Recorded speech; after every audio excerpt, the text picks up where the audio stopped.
Tokyo में योगी का गुरु मंत्र। यूपी भारत का ग्रोथ इंजन है, निवेश यहाँ पूरी तरह सुरक्षित है। हमने सेल्स स्किल और स्पीड को जोड़कर विकास की नई परिभाषा लिखी। ग्रेटर नोएडा में जापान और सिंगापुर के लिए समर्पित इंडस्ट्रियल सिटी बनाई जाएगी। सेमीकंडक्टर और ईवी सेक्टर में यूपी नई क्रांति के लिए तैयार है।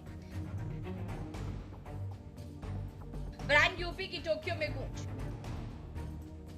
मुख्यमंत्री योगी आदित्यनाथ के जापान दौरे का 25 फरवरी का दिन बेहद अहम माना जा रहा है। सिंगापुर में 1 लाख करोड़ के निवेश हासिल करने के बाद उन्होंने टोक्यो में ब्रांड यूपी की ताकत दिखाई। सिंगापुर में भारी निवेश के बाद मुख्यमंत्री योगी आदित्यनाथ के मिशन ब्रांड यूपी की टोक्यो में गूंज हुई। दौरे के दूसरे दिन सीएम योगी ने टोक्यो के इंपीरियल होटल में आयोजित एक भव्य रोड शो को संबोधित किया। दिलचस्प बात यह रही कि मुख्यमंत्री ने अपने संबोधन की शुरुआत जापानी भाषा में की, जिससे वहां मौजूद निवेशक काफी प्रभावित दिखे। योगी ने कहा कि यूपी अब एक्सप्रेसवे प्रदेश बन चुका है और कानून व्यवस्था के मामले में निवेश का स्वर्ग है। मुख्यमंत्री योगी आदित्यनाथ बुधवार को सुबह टोक्यो पहुंचे। उन्होंने सोशल मीडिया एक्स पर अपनी जापानी भाषा और हिंदी में संदेश साझा करते हुए लिखा, भारत का सबसे बड़ा रेल नेटवर्क उत्तर प्रदेश के पास है। भारत के अंदर eastern and western dedicated freight corridor का जंक्शन उत्तर प्रदेश के पास है। एक्सप्रेस हाईवे पर उत्तर प्रदेश सरकार के द्वारा 27 ऐसे इंडस्ट्रियल पार्क डेवलप करने की कार्रवाई प्रारंभ की गई है और मैं आमंत्रित करूंगा जापान के अपने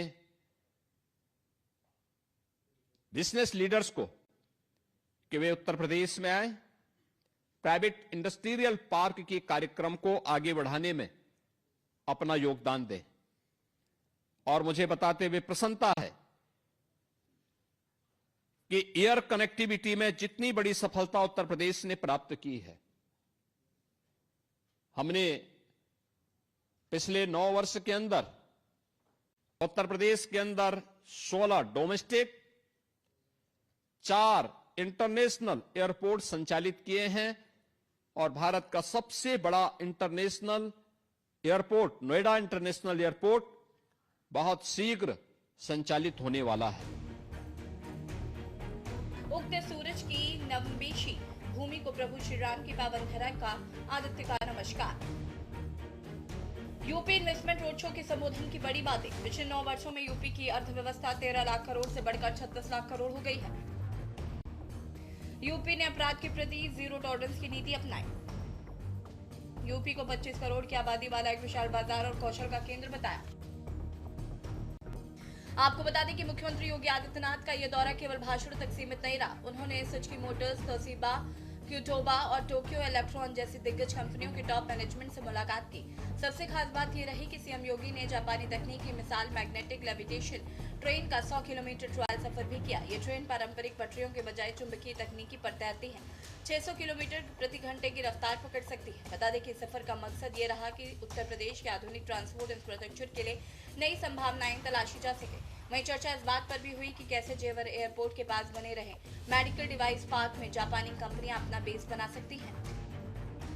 जापान के निवेशकों के लिए जापान इंडस्ट्रियल सिटी के निर्माण की कार्रवाई को भी आगे बढ़ाया है, जिसके लिए 500 एकड़ की भूमि वहां पर आवंटित भी की है।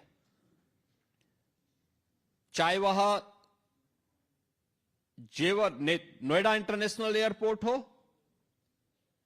या फिर अन्य महत्वपूर्ण एक्सप्रेस हाईवे के पास बनने वाले इंडस्ट्रियल क्लस्टर, इन सब में निवेश की अनंत संभावनाएं हैं और जापान से जुड़ी हुई तमाम कंपनियों ने उत्तर प्रदेश के अंदर अपना निवेश किया है।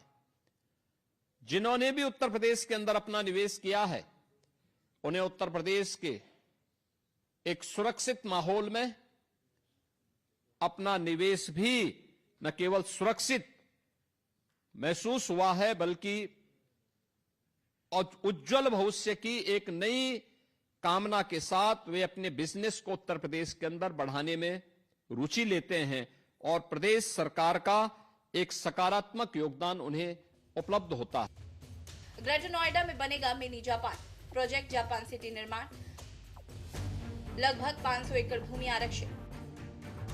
सेक्टर 5A ग्रेटर नोएडा जीरा क्षेत्र।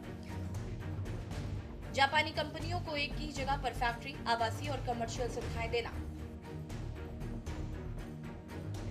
सीएम योगी ने कंपनी के मैनेजिंग ऑफिसर काजुकी शिंजो से मुलाकात की और उन्हें सेमीकंडक्टर, डेटा सेंटर और रिन्यूएबल एनर्जी के क्षेत्र में निवेश का न्योता दिया। इस कंपनी के साथ सीएम ने यूपी में लॉजिस्टिक्स पार्क और वेयरहाउसिंग के विस्तार पर चर्चा की।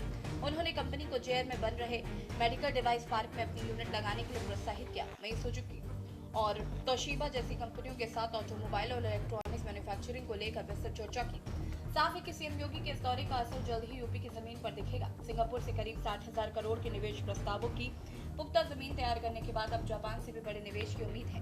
कह सकते हैं 1 ट्रिलियन की दौड़ में यूपी अब लंबी छलांग लगाने के लिए तैयार है। स्पेशल डेस्क के न्यूज इंडिया।